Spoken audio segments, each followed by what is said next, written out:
And you said one time when you visited her before her death, she looked sick. Could you describe how she looked like? She couldn't walk straight without holding onto the walls. She was really dizzy. She was pale. She was bloated, swollen. Her face was broke out. I thought she was going to pass out. I really did. And her kids were scared. They said, "That's not Mom." And so that's why I got the guard in there right away and asked him, "What's wrong with my daughter? She needs to see a doctor." And I said, "She's got a pacemaker."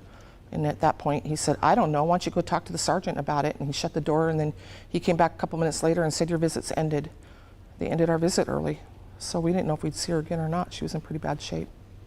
When she was given surgery, you're saying that she wasn't giving any medical attention afterwards? That's what she told me, yeah. And I didn't see any evidence of it. She even had an allergic reaction to at the site where they replaced her. They replaced the whole pacemaker, not just the battery. They put more leads in, bigger ones.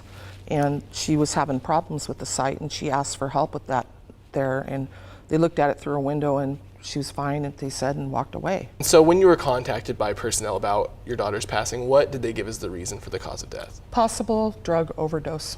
Was that the only cause that they gave you? That was the only thing they told me. And do you believe that that's the cause of death, or do you have something to believe that that's not? I do not. She's been trying to get medical help since October when she went there. She was very sick. She had cancer, and she had Hashimoto's and some other things going on, and she was very sick. And she always has been kind of sickly, and she was on medications for it. They took her off a lot of the medications she was on, put her on different ones that weren't helping. She requested back to the old medications so many times. All right, and when you reached out, you had brought up that she had made a written complaint about bullying or harassment from a guard. Could you just describe what was in that complaint? Yes, she wrote a complaint saying that he was spreading rumors and that he was mistreating her. He was discriminating against her. He was calling her names. And the answer came back from the sergeant that, well, you're just I can't remember the word he said, problematic inmate, and you're a pathological liar. There's no basis for this, and let it go at that. So Ian joining us now. This happened at the Spokane County Jail. Has there been any response from the Sheriff's Office or the county?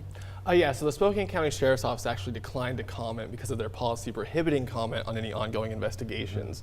However, we did get a response from Spokane County spokesperson Jared Webley.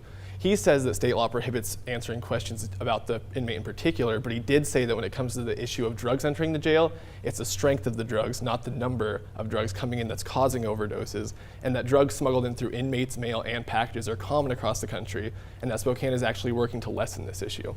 So the mother also mentioned that her daughter had children. How many children did she have? So yeah, she actually has 2 kids, both sons ages 6 and 10, and they're staying with Jana for the time being. All right, so you talked to her for about 10 minutes this afternoon. What else did she talk about that maybe we didn't get a chance to see in that interview? So yeah, we talked for maybe 10 minutes this afternoon. We talked about a lot of things. She mentioned that it was an ongoing battle for her daughter to get the proper medication and medical treatment within the jail for most of the 8 months or so that she was incarcerated. And she also went into the problems with her pacemaker, and you can find all of that and an extended transcript and version of this interview on creme.com, as well as a copy of an investigation I did into another death about 2 years ago. All right, keep us posted on this one, and when the investigation does get released, keep us posted on what is found on this one. We sure will. Thank you, Ian.